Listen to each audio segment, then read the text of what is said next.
Linisan muna natin yung throttle body. So ayan, samahan nyo ako. Ayan, namatay na. Ano, kaya siya namamalya mga kapatid.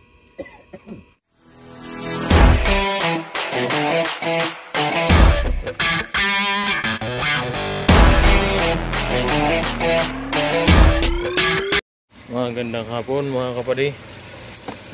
Nandito tayo ngayon sa isang problema ng IS mga kapatid. So ito mga kapatid, so nakikita nyo yung makina nya. Nakikita nyo yan, diba ano siya, palyado mga kapatid, medyo misfire siya. So ito mga kapatid, ang nangyari kasi dito, tinanggal kasi yung battery nito. Ang ganitong IS ng mga model na to, yung IS na 2017, 2020, yan pataas, yung mga model na yan mga kapatid, kapag nagtanggal kayo ng battery or either nagpalit kayo ng battery, kapag binalik nyo yan mga kapatid, kapag umandar na yan, maya maya ganyan na nangyayari. Ayan o, nagpapalya siya mga kapatid. So ayan, kapag ginaspa natin yan mga kapatid, lalong mamalya yan. Ayan, naapakan ko mga kapatid yung gas. Tingnan nyo ang mangyayari dyan. Ayan o, wala siyang respawn, wala siyang ano doon o. Tapos yan, tingnan nyo, napakan lang yan. Ayan mga kapatid o, makikita nyo mamamatay na siya.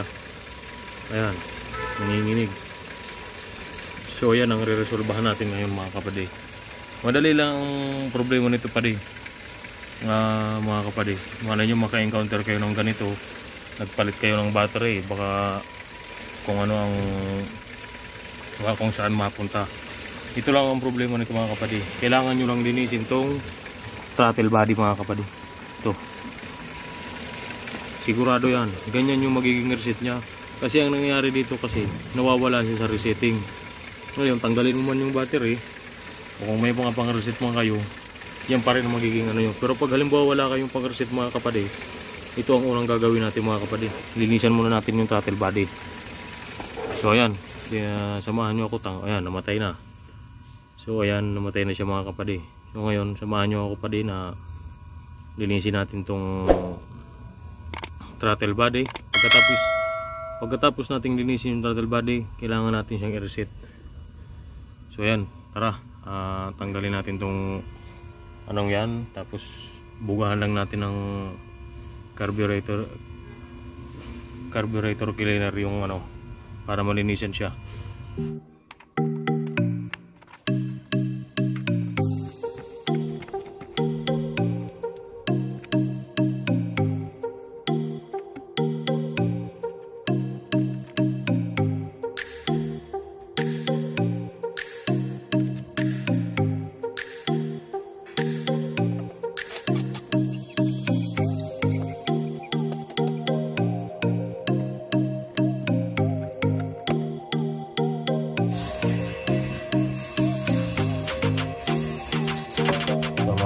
Carburetor cleaner.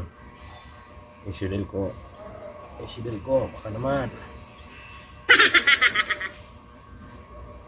So ayan mga kapatid, natutunaw na yung mga ano niya. So ayan mga kapatid, katulong natin si Jovin ay mechanic, shout out. So ayan, nakikita nyo mga kapatid, grabe ang dumi o. Yan. So pag release yan mga kapatid, i-on nyo lang yon, yung ignition on nyo, tapos apak ng pedal. Tapos yan, pwede na natin yung kuskusin dyan, kung anong klaseng kuskus. Makikita nyo mga kapatid ang dumi nyan, kung gaano kadumi. Yan o. Kaya siya namamalya mga kapatid.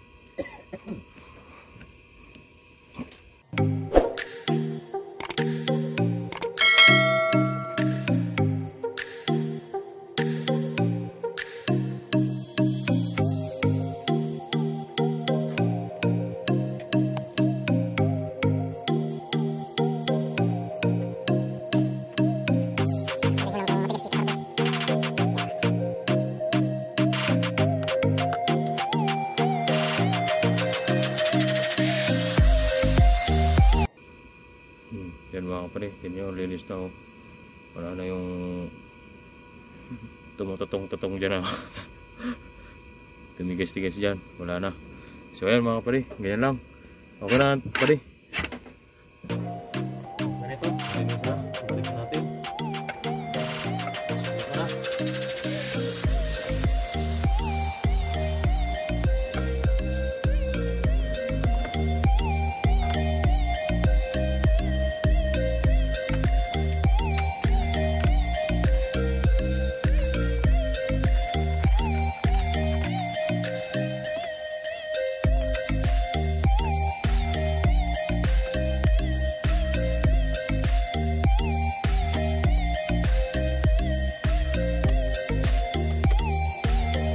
So yun, pagkatapos yung linisin mga kapatid, tatanggalin nyo lang yung negative ng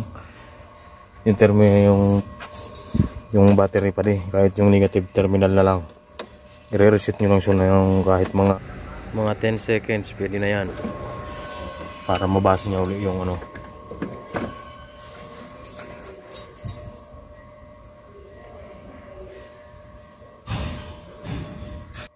Okay na yan mga kapatid. Seconds lang mga kapatid ha.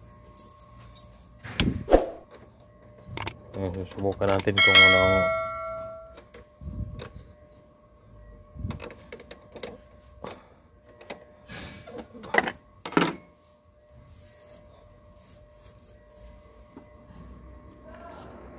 paanda rin natin mga kapatid.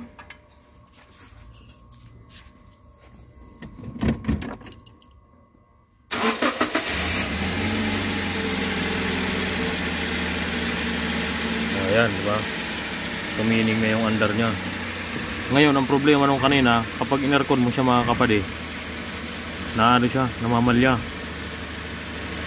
Pumapalyado siya, nagmi-misfire. Ayan o, i-aircon natin mga kapatid ha. Ayan. Maganda yun yung under nya.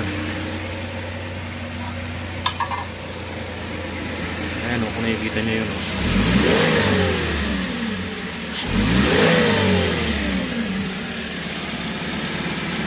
May galit na siya. Kanina wala yan mga kapatid. Ayan o.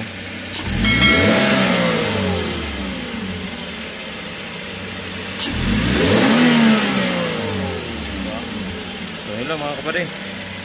Sana may natutunan kayo sa simpleng naihatid ko sa inyo mga kapatid. So ganun lang mga kapatid. Oras na nagtanggal kayo ng battery nitong model na to, Hi-S.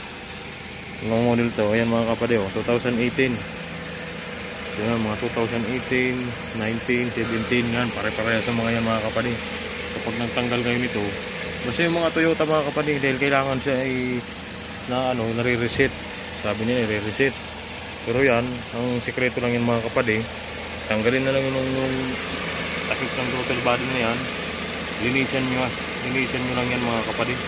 Kung ano man yung mga panglinis nyo, kung wala mo kayong carburetor cleaner, kahit ano lang, basahin nyo lang ng gasolina, tapos malinisan lang yan, yung ano dyan, okay na yan. Tapos i-reset nyo ulit ito, 10 seconds lang, 15 seconds na pagtanggal, okay na yan mga kapatid.